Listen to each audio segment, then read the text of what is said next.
মাচিসটা দাও তো।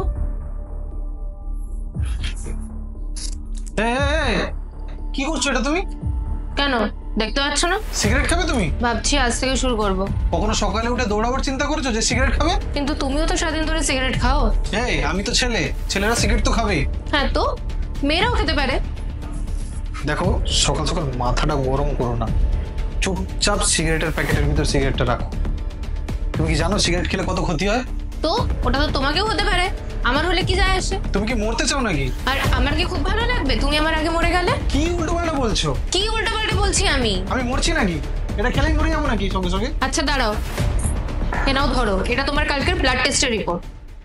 এই যে তোমার শ্বাসকষ্ট হচ্ছে না, এটা কোনো গরমের জন্য হচ্ছে না, এই যে এটার জন্য হচ্ছে। শুধু ডাক্তার পুরো পরিষ্কার ভাবে মানা করে দিয়েছে যে কোনো রকমের কোনো স্মোকিং, কোনো ভায়াগ্রা, কোনো ড্রাগ, কোনো কিচ্ছু না নিতে। যখন এই একটা সিগারেট এত ক্ষতি করতে পারে, তাহলে তুমি ভাবো যে তোমার কি হতে পারে। আর এই কথাটা যদি তোমার ঘটে এখনো না ঢোকে, তাহলে তুমি বসে ফুঁকতেই থাকো, আর আমিও তোমার সাথে ফুঁকতে শুরু করে দেবো, তারপর একসাথেই টপকে যাবো।